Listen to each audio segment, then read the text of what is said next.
بسم الله الرحمن الرحيم إن الحمد لله نحمده ونستعينه ونستغفره ونعوذ بالله من شرور أنفسنا ومن سيئات أعمالنا من يهده الله فلا مضل له ومن يضلل فلا هادي له وأشهد أن لا إله إلا الله وحده لا شريك له وأشهد أن محمدًا عبده ورسوله. شعيب, je peux me donner le sac derrière.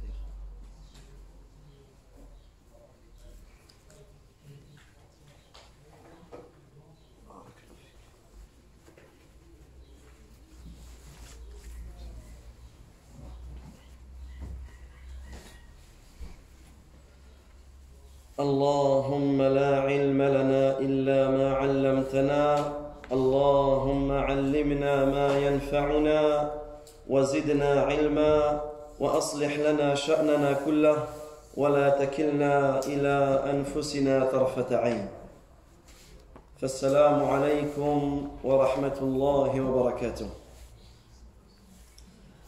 Donc nous continuons notre étude à travers cette fabuleuse sourate qui est Souratul Kahf. Après avoir cité dans les conférences précédentes les mérites de Souratul Kahf, après avoir cité et incité à la réciter chaque vendredi, après avoir cité et incité d'apprendre les 10 premiers versets de Souratul Kahf, après avoir expliqué que celui qui connaît ces 10 versets et qui comprend leur sens, cela sera une protection contre lui, contre le Messie ad-Dajjal. Après avoir expliqué les 10 premiers versets, après avoir cité et compté l'histoire de Ashabul Kahf, des gens de la caverne, Allah tabaraka wa ta'ala nous cite une autre histoire, qui est l'histoire des gens du jardin dans cette sourate. Par contre, aujourd'hui, après avoir cité tout cela, et avant de passer à cette nouvelle histoire racontée dans Sourate Al-Kahf, nous allons nous arrêter sur ce qu'il y a entre l'histoire des gens de la caverne et entre l'histoire des gens du jardin. Il y a quelques versets, et ces versets méritent que l'on s'arrête dessus et que l'on médite. Donc on a cité les versets de Sourate Al-Kahf, de l'histoire des gens de la caverne. Il commence à partir du verset 9 jusqu'au verset 26. Donc là aujourd'hui, vous allez avec moi, donc comme hier, celui qui peut avoir le mushaf avec lui, on va commencer à lire les versets, donc du verset 27 jusqu'au verset 29. Aujourd'hui, on va s'arrêter sur ces versets-là. Le verset 27 jusqu'au verset 29. Allah tabaraka wa ta'ala, il dit Watlu ma uhiya ilayka min kitabi rabbik. Récite, suis ce qui t'a été révélé du livre de ton Seigneur. La mubaddila li kalimatih. Nul ne peut changer ses paroles. Walan tajida min dunihi multahada. Et tu ne trouveras en dehors de lui aucun refuge. Ici, dans ce verset, Allah tabaraka wa ta'ala nous incite. Il nous incite de réciter quoi? De réciter la révélation. Watlu ma uhiya ilayka min kitabi rabbik. Récite, suis ce qui t'a été révélé de ton Seigneur. Allah tabaraka wa ta'ala, dans de nombreux passages du Coran, Allah Azza wa Jal nous incite à réciter le Coran, à réciter la révélation, le livre d'Allah subhanahu wa ta'ala. Et dans de nombreux versets, Allah tabaraka wa ta'ala nous fait l'éloge. Il nous fait l'éloge, il nous donne la récompense qu'auront ceux qui récitent le livre d'Allah Azza wa Jal. Notamment dans Surat Al-Baqarah, le verset numéro 121. الذين آتيناهم الكتاب يَتْلُونَهُ حَقَّ تِلَاوَتِهِ. Ceux à qui nous avons donné le livre, ils le récitent comme il se doit. أُولَٰئِكَ يُؤْمِنُونَ بِهِ. Ceux-là croient réellement. Ceux-là croient réellement. Et il y a bien d'autres versets où Allah tabaraka wa ta'ala nous appelle à réciter son livre. Comme ce verset ici. Comme ce verset où Allah tabaraka wa ta'ala il dit, Allah azza wa jalla il dit, وَاتْلُ مَا أُوحِيَ إِلَيْكَ مِنْ كِتَابِ رَبِّكَ. Donc on est dans le verset 27. وَاتْلُ مَا أُوحِيَ إِلَيْكَ مِنْ كِتَابِ رَبِّكَ. Récite ce qui a été révélé de ton Seigneur. Donc ici dans ces versets, Allah tabaraka wa ta'ala nous demande de réciter at-tilawa. Mais c'est quoi la récitation? Tilawat al-Qur'an. Qu'est-ce que ça veut dire réciter le Qur'an? Réciter le Qur'an, retenez bien cela, parce qu'en réalité c'est une des plus grandes leçons que l'on doit retenir du Qur'an. Réciter le Qur'an, ce n'est pas comme on pourrait le penser, simplement réciter les sons du Qur'an. J'apprends le Qur'an et je le récite dans la prière, en dehors de la prière, je révise, ça c'est une partie. Ça c'est une partie de la récitation. Mais lorsque l'on parle de tilawatul Qur'an, la récitation du Qur'an, cela englobe trois choses. Et retenez ces trois choses. Premièrement, al-qira'atu wal-hifz. C'est le fait de lire, de prendre le mushaf, de lire ou de réciter ce que tu as appris et de l'apprendre par cœur. Ça c'est la première. Premièrement, cela rentre dans al-tilawa. Deuxièmement, al-fahmu wat-tadabbur. La compréhension et la méditation sur les versets. Mais est-ce que le fait de le lire et de l'apprendre et de le comprendre, est-ce que cela suffit? Non. Il faut la troisième chose qui est en réalité la plus importante. Al-amalu bil-Qur'an. Wattiba'u bima ja'a fil-Qur'an. Le fait d'appliquer ce qu'il y a dans ce Qur'an. Le fait d'appliquer et de suivre ce qu'applique le Qur'an. Parce qu'en réalité, lorsque tu lis le Qur'an, tu vas trouver qu'Allah Azza wa Jal va te donner des ordres. Allah Azza wa Jal, il va te donner des ordres. Et il va te donner des interdits. Et il va te donner des informations. Ça veut dire que toi, lorsque tu apprends le Qur'an, lorsque tu lis le Qur'an, lorsque tu comprends le Qur'an, tu médites sur le Qur'an, lorsque tu passes par un ordre, tu vas te soumettre, tu vas le faire. Lorsque tu passes par un interdit, tu vas t'en écarter. Et lorsque tu passes par une information qu'Allah tabaraka wa ta'ala te donne dans le Qur'an, tu vas la rendre véridique. À ce moment-là, tu auras récité le Qur'an comme il se doit. Et là, on prend comme exemple. On prend l'exemple de quoi? On va prendre l'exemple d'un verset du Qur'an. Allah tabaraka wa ta'ala il dit وَقَضَى رَبُّكَ أَلَّا تَعْبُدُ إِلَّا إِيَّاهُ. Et ton Seigneur a décrété que tu ne dois adorer personne en dehors de lui. وَبِالْوَالِدَيْنِ إِحْسَانًا. Et de faire preuve de bonté envers tes parents. إِمَّا يَبْلُغَنَّ عِنْدَكَ الْكِبَرَ أَحَدُهُمَا أَوْ كِلَاهُمَا فَلَا تَقُلْ لَهُمَا أُفٍّ. Si l'un d'entre vous ou l'un d'entre eux, l'un de tes deux parents ou tes deux parents atteignent la vieillesse auprès de toi, alors ne leur dis pas ouf. Alors ne leur dis pas ouf. Cette plus petite parole que tu peux sortir, ne leur dis pas. وَلَا تَنْهَرْهُمَا. Et ne sois pas rude, ne sois pas brusque, ne sois pas dur envers eux. وَقُلْ لَهُمَا قَوْلًا كَرِيمًا.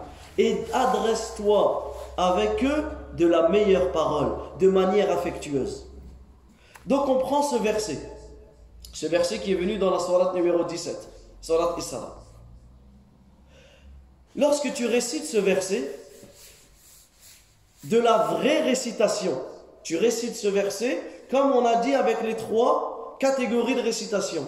Ben, premièrement, tu vas le lire, tu vas apprendre ce verset, tu vas lire ce verset. Également, tu vas comprendre, tu vas méditer sur ses sens. Mais est-ce que ça doit s'arrêter là? Imagine une personne qui connaît ce verset. Il récite ce verset. Il vient devant toi, il le récite. Même il le récite avec un bon tajwid, il ne fait aucune erreur, il maîtrise sa récitation avec la plus belle des voix. Mais il n'applique pas ce verset.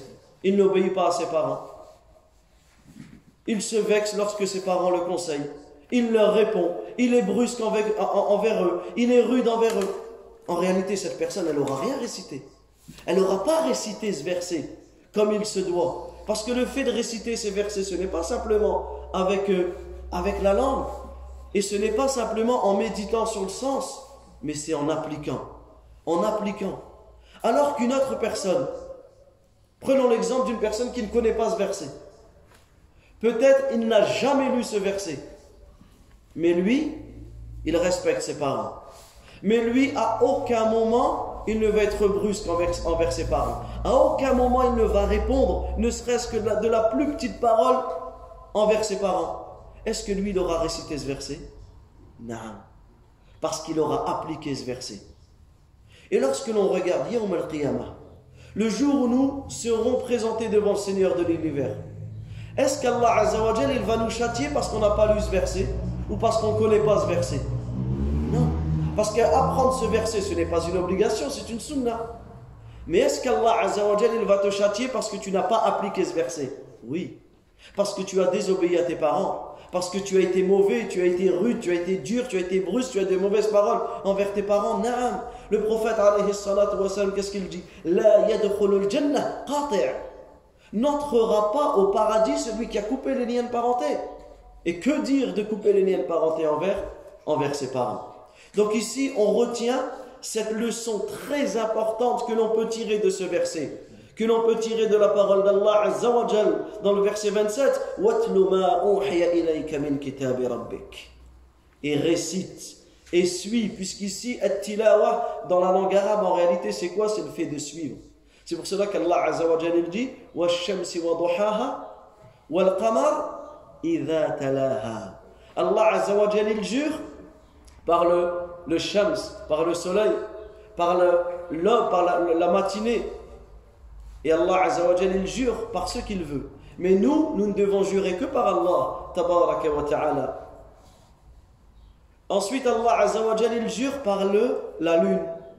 Et il nous cite que la lune, talaha, elle suit le soleil. C'est-à-dire que at-tilawa, c'est le fait de suivre. Ici, le Coran, les versets, tu les suis, c'est-à-dire tu les appliques. Tu appliques ce qu'Allah tabaraka wa ta'ala, ce qu'Allah Azza wa Jal t'a ordonné, et tu t'écartes de ce qu'il t'a interdit, et tu rends véridique les informations qui sont dans le Coran. Toujours le verset 27. وَاتْلُ مَا أُوحِيَ إِلَيْكَ مِنْ كِتَابِ رَبِّكَ لَا مُبَدِّلَ لِكَلِمَاتِهِ. Allah Azza wa Jal, il dit nul ne peut changer sa parole.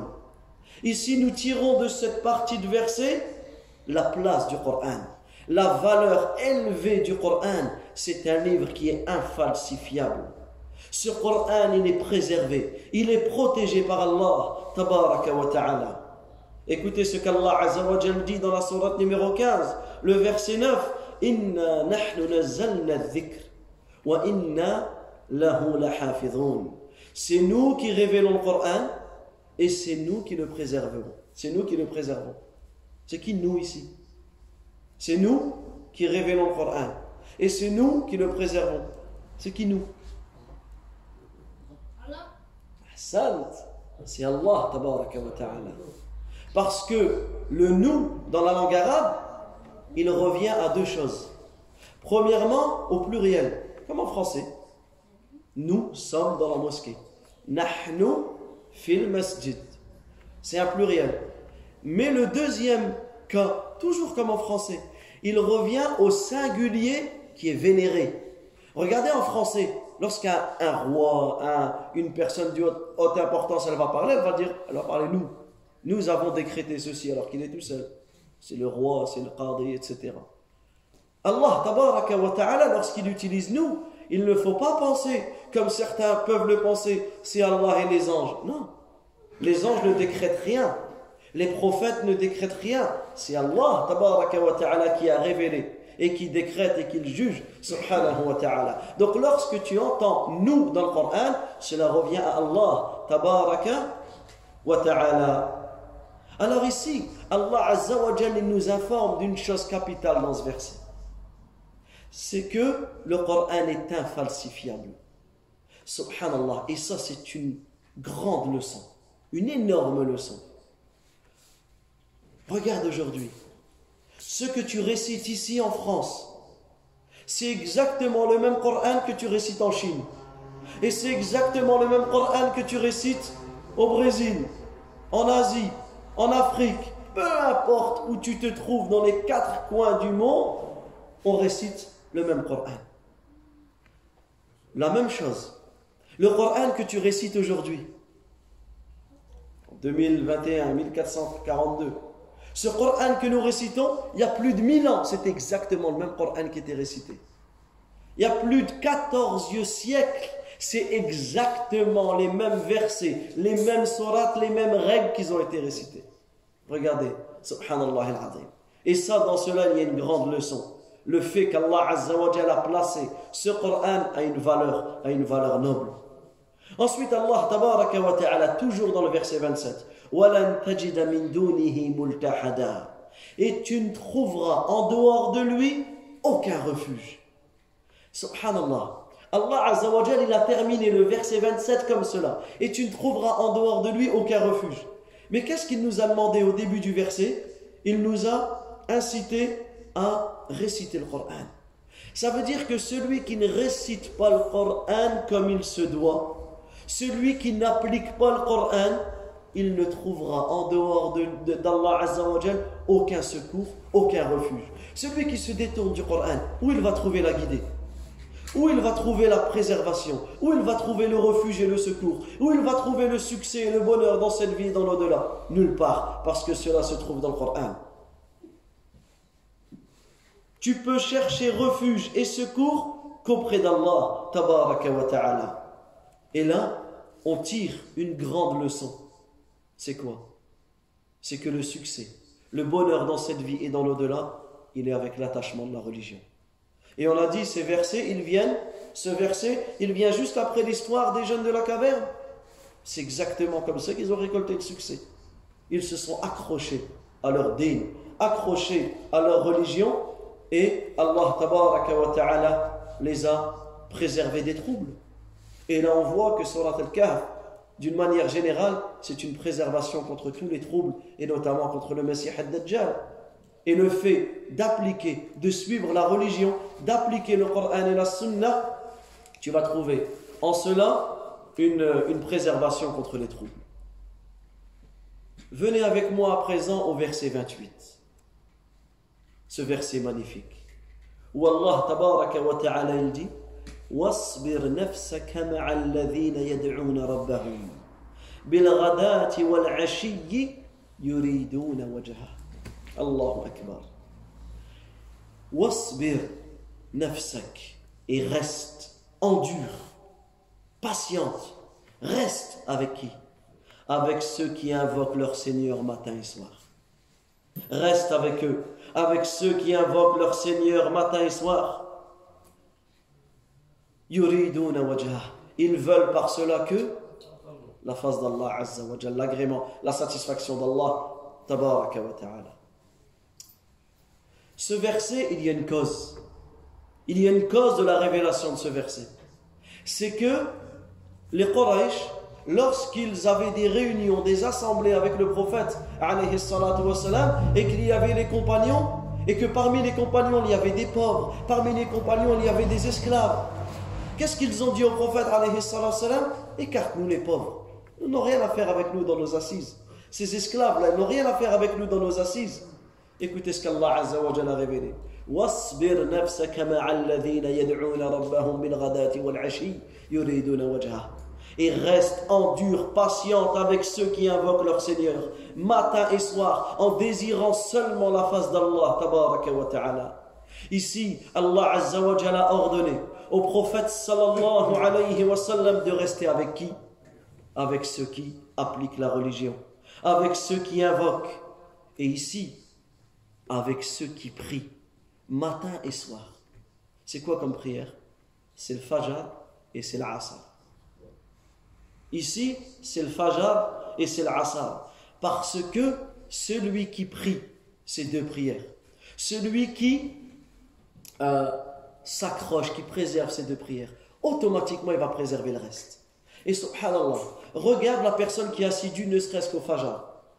Tu pries le Fajr en commun à la mosquée à l'heure, tu vas trouver une facilité pour prier toutes les autres prières. Tu rates le Fajr, tu es négligent pour le Fajr, tu vas quasiment négliger quasiment toutes les autres prières. Et ici, Allah tabaraka wa ta'ala nous incite à s'accrocher, à nous accrocher à ces deux prières. Comme le prophète alayhi salatu wa salam, il nous a incité dans de nombreux hadiths à ces deux prières. Dans un hadith, il dit Man salla al-bardayn, celui qui prie les deux fraîcheurs, le Fajr et l'Asr. C'est quoi sa récompense? Dakhala al-Jannah. Il entrera au paradis. Et notamment, je vous invite à lire le livre Riyad Salihin de l'imam Nawawi. Un livre que quasiment tout le monde a chez soi. Et il y a un chapitre sur les mérites des prières. Et là, vous pourrez lire le mérite de la prière du Fajr, le mérite de la prière du Asr notamment. Ici, Allah tabaraka wa ta'ala t'a incité à rester, à endurer avec ceux qui prient ces prières-là avec sincérité. Parce que celui qui prie ces prières-là avec sincérité, il aura récolté le succès. Et dans ce verset, on a une grande leçon. Sur quoi? Sur le fait de revoir nos fréquentations. De revoir nos fréquentations. Fais attention avec qui tu traînes, avec qui tu marches, avec qui tu restes, avec qui tu t'assois. Parce qu'en réalité, la fréquentation des gens pieux, wallah, il est là le butin. Il est là le succès. C'est là que tu vas gagner. C'est lorsque tu vas rester avec les gens qui craignent Allah, tabaraka wa ta'ala, là tu vas récolter le succès. Dans cette vie et dans l'au-delà. Après nous avoir incité à rester avec les bonnes personnes, ceux qui prient, ceux qui invoquent Allah Azza wa Jal, ceux qui se rappellent d'Allah, Allah tabaraka wa ta'ala, qu'est-ce qu'il nous dit dans le verset? وَلَا تَعْدُ عَيْنَاكَ عَنْهُمْ تُرِيدُ زِينَةَ الْحَيَاةِ الدُّنْيَا تُرِيدُ زِينَةَ الْحَيَاةِ الدُّنْيَا. Ne détourne pas ton regard pour rechercher la parure de cette vie. Subhanallah. Ne détourne pas de ton regard pour rechercher la parure de cette vie. Ici, Allah tabaraka wa ta'ala, comme on a vu, il nous incite à rester avec les bonnes personnes. Mais des fois, ton âme, elle n'a pas envie. Des fois, rester à la mosquée, avec des gens qui prient, avec des gens qui se rappellent d'Allah, des fois, tu vas peut-être t'ennuyer. Surtout pour les jeunes. Il va dire, oui, mais moi, mes amis, mes copains, ils sont là, regardent, ils s'amusent, ils roulent, ils jouent, ils s'amusent, ils profitent de leur jeunesse. Là, je reste avec les frères, avec les sœurs, etc. Des fois, l'âme, il va peut-être trouver une sorte d'ennui. Ils ne sont pas forcément intéressants. Mais qu'est-ce qu'Allah Azza wa Jalla te dit? Wasbir nafsak. Patiente. Parce que le succès, il se trouve avec ces gens-là. Il ne se trouve pas avec les autres. Le bonheur, il se trouve avec ces gens-là, mais il ne se trouve pas avec les autres. Et là, on voit que, comme les savants l'ont dit, as-sahibu sahib, le compagnon a une influence sur toi. Donc c'est à toi de chercher. Si tu dois rester avec des gens plus jeunes que toi, vas-y. Si ceux de ton âge ou les plus âgés ne se rappellent pas d'Allah, reste avec les plus jeunes, il n'y a pas de mal. Si tu dois rester avec des personnes plus âgées, parce que les plus jeunes ou ceux de ton âge ne se rappellent pas d'Allah, reste avec les plus âgés. Si tu dois rester avec des personnes qui ne sont pas de ton quartier ou de ta ville, reste avec eux. Reste avec eux. Parce que si les gens de ton propre quartier, de ta propre famille ne se rappellent pas d'Allah, va chercher la fréquentation ailleurs. Si tu dois rester avec des gens qui n'ont pas la même couleur de peau que toi, la même origine que toi, tant qu'ils se rappellent d'Allah Azza wa Jal, reste avec eux. Reste avec eux. Ne détourne pas ton regard d'eux. Pourquoi? Pour rechercher la parure de cette vie. Parce que tu vas rester avec ceux qui ne se rappellent pas d'Allah. Tu vas tirer quoi comme profit? Quoi comme intérêt? Parce qu'ils ont de l'argent? Parce qu'ils sont beaux? Parce que tu as des intérêts mondains avec eux? Mais nous, ce qu'on regarde, c'est des intérêts religieux. Reste avec quelqu'un pour un intérêt religieux, na'am. Oui, marche avec cette personne pour un intérêt, mais quel intérêt? Un intérêt sur ta foi. Tu restes avec cette personne, ta foi va augmenter. Et ça, c'est une base dans notre religion. La même chose dans le travail que tu fais. Cherche un travail où tu vas pouvoir augmenter ta foi dans cela, et pas un travail qui va te faire écarter de la religion. Donc ici, on voit la place importante des pieux, la place importante de ceux qui sont sincères envers Allah tabaraka wa ta'ala, la place importante de ceux qui se rapprochent d'Allah azza wa jal, notamment par les actes obligatoires. Parce que ceux qui vont se rapprocher d'Allah par les actes obligatoires et en faisant les actes surrogatoires, ils seront des awliya, des alliés d'Allah tabaraka wa ta'ala. Ils seront des proches d'Allah azza wa jal. Ils seront aimés, protégés, préservés par Allah tabaraka wa ta'ala. Mais le fait d'être pieux, le fait d'être un allié d'Allah, ça c'est pas une prétention. Certains ils prétendent être pieux, ils prétendent être vertueux, sous prétexte qu'il a mis un beau turban, ou qu'il a mis un beau chapeau, ou qu'il a une belle barbe, il se prétend qu'il est pieux. Et combien ont prétendu être des alliés d'Allah? Combien ont prétendu être des alliés d'Allah et lorsque tu vois leurs actes, ils ne prient même pas? Où est la piété ici? Certains même, parmi les sectes égarées, où ils vont rendre visite à leur pieux, ils lui embrassent les pieds, ils lui embrassent tout ce qu'ils peuvent lui embrasser, subhanallah, un égarement total. C'est le wali, c'est le shir, c'est Foulan, c'est Allan. Subhanallah, certains d'entre eux, ils te disent, moi j'ai pas besoin de prier. Ils ne prient pas. Sous prétexte qu'ils ont atteint soi-disant un niveau, ou sous prétexte qu'ils ont vu le prophète alayhi salatu wa sallam en rêve, il leur a dit de ne pas prier.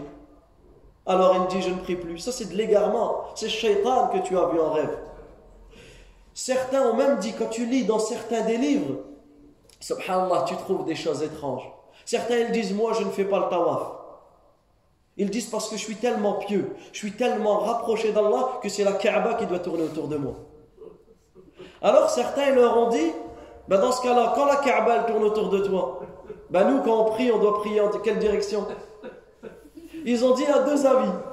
Écoutez jusqu'où dans l'égarement. Ils ont dit à deux avis. Soit, tu pries, même si elle n'est pas là la Kaaba, tu pries quand même vers son endroit. D'autres ils ont dit non, tu dois chercher où il est le wali. S'il est en Inde, s'il est au Pakistan, il est au Bangladesh, tu dois prier en direction du Pakistan, en direction du Bangladesh, etc. Non. Regardez l'égarement. Regardez l'égarement. Il n'y a rien de plus beau. Écoutez ce qu'Allah Azza wa Jalla dit dans les débuts de ce verset. Récite. Et la récitation, comme on l'a dit, c'est d'appliquer le Coran. Et la Sunnah, comme les pieux prédécesseurs l'ont appliqué, comme les compagnons du prophète alayhi salatu sallam l'ont appliqué. Tu suis cette voie-là, wallahi, tu ne t'égareras jamais. Tu ne t'égareras jamais. Tu suis la voie des pieux prédécesseurs. Tu suis la voie des sahaba et de ceux qui les ont suivis. Tu suis le Coran et la Sunna comme les savants de la communauté l'ont compris. Tu ne t'égareras jamais. Par contre, tu suis ces charlatans. Tu suis ces gens qui sont des égareurs égarés. Alors là, tu ne trouveras pas le droit chemin. Donc ici, regardez, subhanallah al-azim, l'importance des fréquentations, et notamment, comme la phrase qui est connue, dis-moi avec qui tu traînes, je te dirai qui tu es. Non. Regarde avec qui tu t'assois, avec qui tu parles. Regarde sur les réseaux sociaux avec qui tu es en contact, et là on verra qui es-tu. Là on verra qui es-tu réellement. La même chose pour ta religion. Regarde de où tu apprends ton din, de où tu apprends ta religion, et là on va savoir qui es-tu. Ensuite, Allah tabaraka wa ta'ala il dit wala tuti' man aghfalna qalbahu an dhikrina. Et n'obéis pas à celui dont nous avons distrait le cœur de notre rappel. Wattaba'a hawahu wa kana amruhu furuta. Qui suit ses passions et qui a un comportement mauvais, un comportement outrancier. Allah tabaraka wa ta'ala dans ce verset, il dit ne suis pas celui dont nous avons distrait le cœur de notre rappel. Ne reste pas avec ces gens-là, avec ceux qui sont distraits du rappel d'Allah, ceux qui suivent leur passion, ceux qui ont un mauvais comportement, ne reste pas avec eux. Une fois qu'Allah tabaraka wa ta'ala nous a informés, nous a incités de rester avec les pieux, avec les vertueux, il nous a mis en garde, il nous a avertis quant au fait de suivre ceux qui sont distraits, ceux qui suivent leur passion. Et ce verset nous prouve encore que la fréquentation a une influence sur toi. Elle a une grande influence sur toi. Et également que le cœur distrait ne doit pas être suivi. Lorsque ton cœur est distrait, lorsque ton âme t'appelle au péché, ne la suis pas. Ne suis pas. Et dans le fait de patienter sur cela, dans le fait d'avoir un cœur rempli de foi et de rester avec les gens qui ont un cœur rempli de foi, là tu gagneras le succès. Dans ce verset, Allah tabaraka wa ta'ala nous cite 3 mauvaises caractéristiques. Celui qui a un cœur insouciant, celui qui suit ses passions et celui qui a un comportement outrancier. Celui qui a un cœur insouciant, automatiquement il va se détourner du rappel d'Allah. Et ça, celui qui ne se rappelle pas d'Allah, il est comparable à qui? Au mort. Même qu'il est vivant. C'est un mort vivant. Pourquoi? Parce qu'il ne se rappelle pas d'Allah Azza wa Jal. Subhanallah, il y a des personnes qui sont dans leur tombe.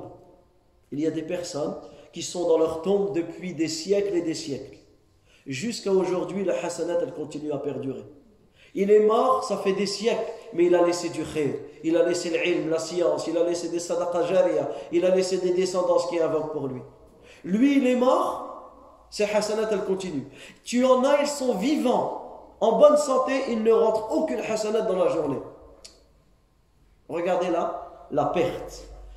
Ceux qui suivent leur passion, ils sont esclaves de leurs envies. Et automatiquement, celui qui ne se rappelle pas d'Allah, celui qui suit ses passions, il sera comment son comportement? Mauvais. La 3e caractéristique, due à son manque de religion. Également dans ce verset, on a la croyance au 6e pilier de la foi. C'est quoi le 6e pilier de la foi? Al-imanu bil-qadar. Le fait de croire au destin, que tout est décrété, tout a été écrit et tout est sous la volonté et la volonté d'Allah tabaraka wa ta'ala, parce que c'est lui qui le guide et c'est lui qui égare. C'est pour cela qu'Allah Azza wa Jalla dit Man aghfalna qalbah, ceux dont nous avons distrait le cœur, an dhikrina, de notre rappel. C'est-à-dire que la guidée, elle provient d'Allah, tout comme l'égarement, il provient d'Allah Azza wa Jalla. Terminons ensuite avec le verset, donc le verset 29, le verset qui vient juste après, où Allah tabaraka wa ta'ala il dit وَقُلِ الْحَقُّ مِنْ رَبِّكُمْ, dis, la vérité provient de ton Seigneur. فَمَنْ شَاءَ فَلْيُؤْمِنْ, celui qui veut qu'il croit, وَمَنْ شَاءَ فَلْيَكْفُرْ, et celui qui veut qu'il mécroit. Mais écoutez, Allah tabaraka wa ta'ala, après nous avoir dit, informé qu'il nous laisse le libre arbitre, tu veux croire, crois, tu ne veux mécroire, mécrois. Il nous donne la situation de ces deux personnes. Inna a'tadna lidh-dhalimin naran ahata bihim suradiquha. Mais celui qui mécroit, nous avons préparé pour les injustes. Et l'injustice ici, c'est quoi? C'est le shirk, c'est le polythéisme. Nous avons préparé pour les injustes un feu dont l'enceinte, ils seront cernés par ce feu-là. C'est-à-dire que lorsque les gens seront dans l'enfer, ils n'auront plus aucune possibilité de s'en sortir. Écoutez ce qu'Allah Azza wa Jalla dit. وَإِنْ يَسْتَغِيثُوا, et s'ils demandent à boire, les gens de l'enfer, s'ils demandent à boire, يُغَاثُوا, ils seront abreuvés. Mais de quoi? بِمَاءٍ كَالْمُهْلِ يَشْوِي الْوُجُوهِ, ils seront abreuvés d'une eau. L'eau de l'enfer, elle est semblable à du métal fondu. D'une manière générale, c'est un liquide épais. Yashwi al-wujuh. Yashwi. Vous connaissez le mot, le meshwi? Yashwi, c'est quoi? Il brûle, il rôtit, il brûle totalement. Il brûle quoi? Al-wujuh, les visages. A'adana Allah wa iyyakum. Bi'sa sharab, quelle mauvaise boisson. وَسَاءَتْ مُرْتَفَقًا. Et quelle détestable boisson et quelle mauvaise demeure. Subhanallah. Allah tabaraka wa ta'ala, il nous informe dans ce verset de dire la vérité, que la vérité, al-haq, elle vient de notre Seigneur. Parce qu'en réalité, c'est dans le Coran, dans la Sunna, que nous trouvons le succès ici-bas et dans l'au-delà. Et ensuite, Allah Azza wa Jalla avertit et menace celui qui se détourne de la religion, celui qui se détourne du message, il sera cerné par cet enfer, et il nous décrit l'enfer. Et on termine dans le verset 30 et 31. Versets 30 et 31, Allah Azza wa Jalla nous donne la situation de ceux qui ont cru. Allah tabaraka wa ta'ala, celui qui croit, celui qui veut, il croit. Celui qui ne veut pas, il ne croit pas. Celui qui ne veut pas, il ne croit pas, mais qu'il sache là où il va, le chemin qu'il a pris lorsqu'il va être rétribué par cela. Ensuite, Allah Azza wa Jalla, qu'est-ce qu'il dit? Innal ladhina amanu.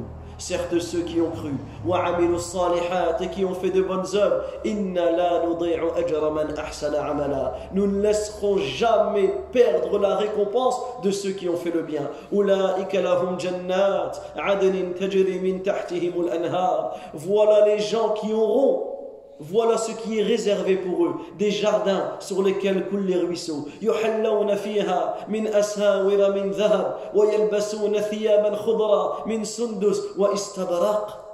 Ils seront habillés, ils seront ornés de bracelets en or. Ils seront vêtus d'habits verts, de soie et de brocart. Le brocart, c'est une manière de décorer la soie, etc. D'habits du paradis qui sont réservés pour les gens du paradis. Comment ils seront ces gens-là? Muttaki'ina fiha 'ala al-ara'ik. Confortablement installés sur des divans, sur des canapés. Et souvenez-vous dans le verset juste avant, quand Allah Azza wa Jalla a cité l'enfer, qu'est-ce qu'il a dit? Bi'sa sharab. Quelle détestable boisson, wa sa'at murtafaqa. Et quelle mauvaise destination. Écoutez ce qu'Allah Azza wa Jalla dit. Ni'ma thawab. Quelle bonne récompense.